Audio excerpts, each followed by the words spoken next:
नमस्कार, सूत्र समाचार में आपका स्वागत है। बिना हाथों के अपने पैरों से उड़ान भरने वाले कृष्ण कुमार का सपना अब जल्द ही साकार होने वाला है।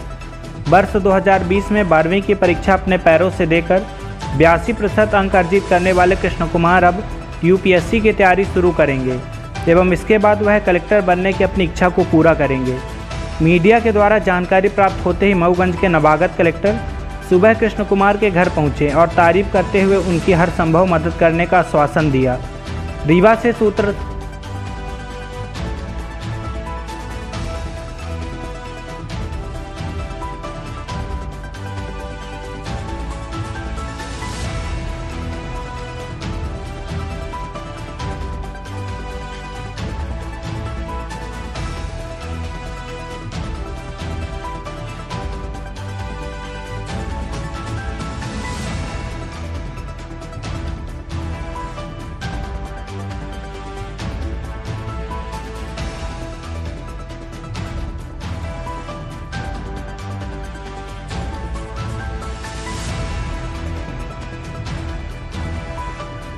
हमारे बारे में सुनकर कलेक्टर साहब ने कल लगता है कि सुने हैं, तो आज हमारे यहाँ आए।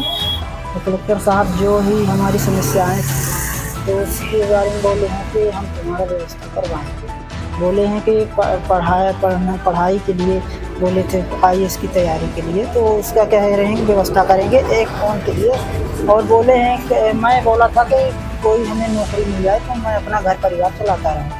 तो बोले हैं कलेक्टर साहब कलेक्टेड में ही इसके लिए मैं नौकरी के लिए व्यवस्था करूँ आपके लिए। और क्या बोले? और मोबाइल देने के लिए बोले हैं, और एक हमारे बगल में बोर था उसमें मोटर डलाने के लिए बोले हैं। और हमको बहुत अच्छा लगा कि हमारे यहाँ आकर हमारी समस्याओं का समाधान करने के लिए बोले हैं। हमको बहुत अच्छा लगा कलेक्टर साहब ने। आज 3-4 वर्षों से मैंने बहुत ही परेशान था सर, तो आज ही सुनकर हमारे यहाँ आए। बहुत अच्छा लगा कि ये कहें कि कृष्ण कुमार जी आपके लिए बहुत समस्याओं का समाधाान करेंगे, और इसके लिए मैं धन्यवाद देना चाहता हूँ और मीडिया वालों के लिए भी धन्यवाद देना चाहता हूँ। तो मैं आज सुबह सुबह यहाँ आया हूँ। कृष्ण कुमार केवट जी यहाँ रहते हैं, भाटी सेंगर गांव है यहाँ का। अपने परिवार के साथ रहते हैं और इनके दोनों हाथ नहीं हैं, बचपन से ही नहीं है। मैंने डॉक्टर से पूछा था, कल ही फ़ोन करके पूछा था क्या हम इनको हाथ लगवा सकते हैं, आर्टिफिशियल लिम्स लगवा सकते हैं। तो उन्होंने कहा चूँकि बचपन से हाथ नहीं है इसलिए इस बात की संभावना तो लगभग शून्य है कि हाथ लग पाएँ। लगेंगे भी तो वो उपयोगी नहीं रहेंगे, उनका उपयोग नहीं कर पाएंगे। तो मैं आज इनके घर आया हूँ, इनके परिवार से मिला हूँ, और ये बहुत ही प्रतिभाशाली व्यक्ति हैं। 82% इन्होंने हायर सेकेंडरी में पाए हैं और अभी BA पास कर लिया है। और आगे इन्होंने अपनी इच्छा व्यक्त की थी कि मैं IAS बनना चाहता हूँ। तो उसके लिए मैंने इनसे पूछा कि चूँकि OBC कैटेगरी में आते हैं, तो OBC के हॉस्टल हैं भोपाल में, जिसमें IAS की UPSC की कोचिंग भी होती है, रहने की व्यवस्था भी होती है, और ये सारा कुछ व्यवस्था फ्री होती है। तो मैंने इनसे पूछा था कि हम आपको वहाँ भोपाल भेजने की व्यवस्था कर सकते हैं, तो आप बताएँ आप क्या चाहते हैं। तो इन्होंने कहा कि भाई मैं वहाँ नहीं जाना चाहता हूँ, क्योंकि चूँकि इनके दोनों हाथ नहीं हैं, तो सारी सेवा इनकी जो भी नृत्य किया है वो सब इनकी माताजी करवाती हैं, और इनके साथ में जाने के लिए कोई भी व्यक्ति ऐसा नहीं है जो भोपाल जा पाए। तो इन्होंने भोपाल जाने में असमर्था व्यक्त की है।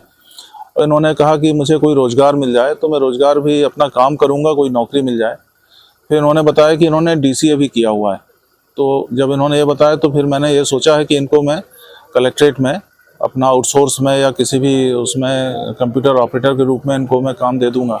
तो अपना काम करते रहेंगे, कुछ घर से भी करेंगे, कुछ कलेक्ट्रेट आकर के करेंगे। साथ में इनकी UPSC की कोचिंग की व्यवस्था मैं करूंगा, ऑनलाइन कोचिंग की व्यवस्था मैं करवा दूंगा इनकी। और अभी कुछ UPSC की बुक्स जो हैं वो मैं आजकल में ही रीवा से मंगवा करके इनको भिजवा दूंगा, तो तैयारी अपनी शुरू करें।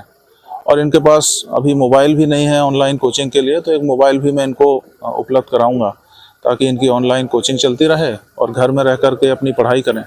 और इनसे मैंने प्रॉमिस लिया है कि ये UPSC निश्चित रूप से करेंगे, और भगवान चाहेगा, मेरी शुभकामनाएं हैं तो ये IAS बनेंगे।